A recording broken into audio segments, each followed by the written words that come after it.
Ms. Hines, Lori Hines is here with me in the courtroom. Ms. Meyer is in the conference room. She called this morning and said she was sick. I didn't know what that meant.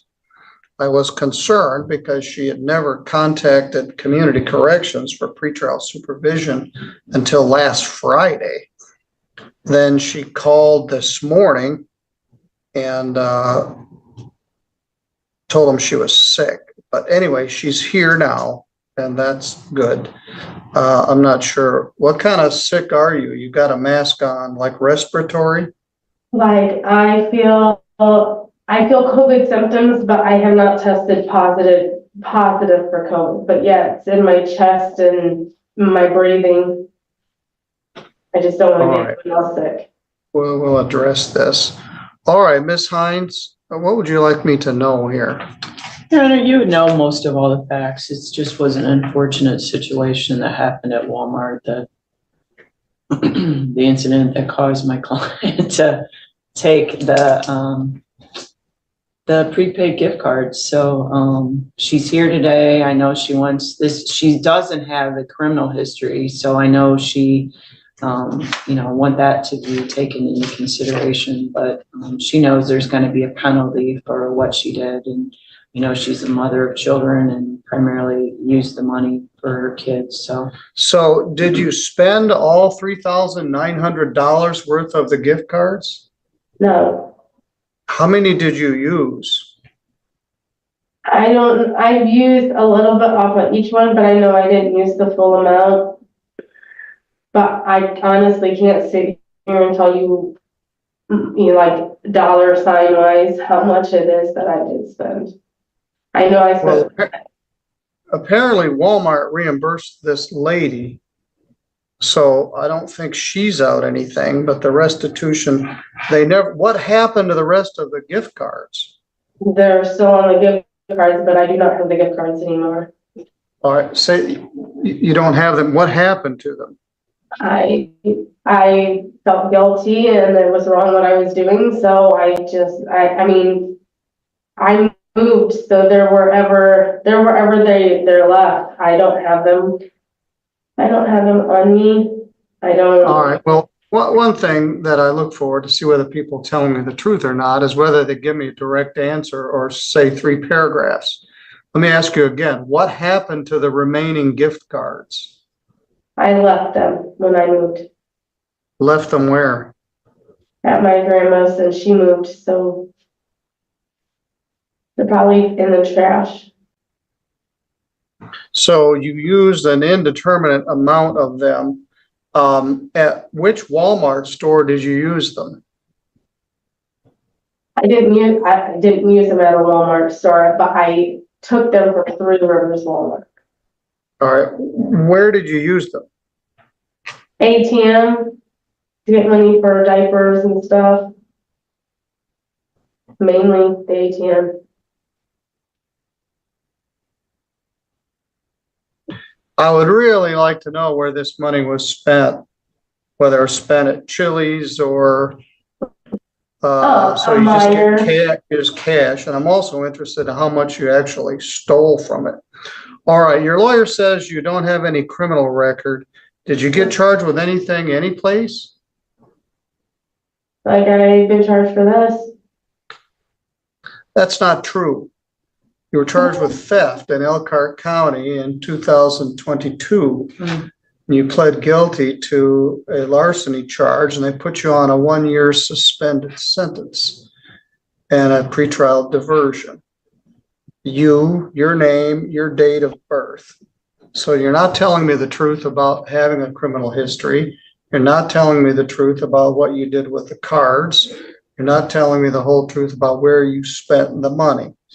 So I don't know how much is true and how much is not true. So how would you like to do about 90 days in jail?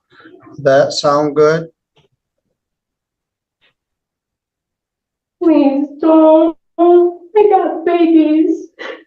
Yes, that's unfortunate. So let's back up. How about if you tell me the truth? Tell me about your theft charge in Elkhart County, Indiana. Theft in Elkhart County, Indiana. I was buying groceries and there was something in my cart that didn't get scanned. They caught me. I told them nothing but the truth. They didn't take me to jail because it was COVID. All right, and now you're just with three other people or two other people Yeah. stealing in South Bend, and you got picked up on our warrant. And All right, tell me how much money of this $3,900 do you believe you actually spent? about two and a half grand. On clothes, on diapers, on food for my kids. And I mean, maybe gas money, but other than that, it was for my kids. Well, it wasn't your money. And you I know. felt so guilty about it, you just left them there, so maybe somebody else could find them. That's like finding cash. I don't believe that part of the story either. So, what are you doing now? Are you working someplace? I have a job. I called Melissa, my check-in lady, and I even told her I had interviews. I'm trying to find a job, but with this on my record, it is very hard to find a job. I was doing Instacart, but they did a background check on me and they canceled that because of this.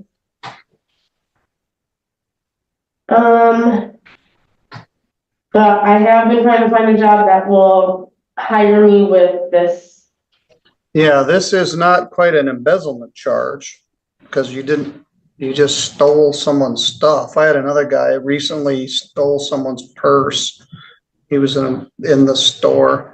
You were an employee of the store and violated their trust by stealing from customers. I'm going to put you on a 12-month probation. I'm going to put you in the embezzler group, whatever's left of it. Our next client may be going in there also. Is that what you were talking about last time I was here? Yes. Okay. I'm going to sentence you to 34 days in jail, credit 4, leaving 30 days to serve for stealing and then lying about it. I'm going to have the probation department schedule it. You've got children, and we may need to do this on weekends or something for childcare. But I wasn't very happy about it that you weren't upfront about your larceny charge in Elkhart.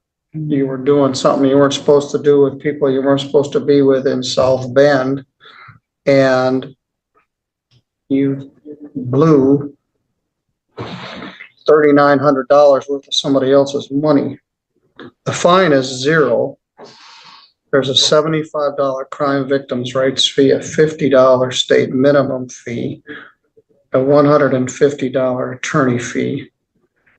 I'm going to waive the probation oversight fee because you owe $3,900 restitution to Walmart. They reimbursed the lady because you were an employee there. Someone stole my son's wallet at Walmart and we never recovered it. And Walmart said, hey, it wasn't our problem. Well, let's add that up. $4,175. That's not a lot for a young mother with no job. I mean, it is a lot. So we can be some flexible, but there's a jail component to this. This used to be a felony. It was reduced to a misdemeanor, which was a gift. And you weren't forthcoming about what transpired. All right, I'm gonna order no drugs and no alcohol, although I don't think those are a factor here. And you also have to pay for the group. This is gonna be very hard for you to pay this restitution, but you owe it. Here comes the sentence, and this is a classic example of a judge balancing punishment with practicality. He's clearly considering the fact that she has children, but he also wants consequences for both the theft and what he believes was dishonesty in court. This is why even misdemeanor cases can carry serious jail time when the judge feels the defendant hasn't taken responsibility. Watch how he structures this punishment. One of the issues here, sometimes temptation has a big red flag and says, temptation 100 yards ahead. but mostly it just sneaks up on you and there it is. So you took these prepaid gift cards, $3,900, and then you spent them again and again and again. So temptation shouted in your ear and you ignored it. So it wasn't one moment of weakness. You stole them and then you used them over and over again, at least $2,500, probably or possibly more. That's why there's a jail component here. What I want you to do is go downstairs briefly and check in with the probation department. You're not well. I will give you, just check in with them, then you can call in. You're gonna be put on probation. We're gonna schedule that 30 days of jail. It may be even one day at a time, I'm not sure, but we'll work that out. Okay.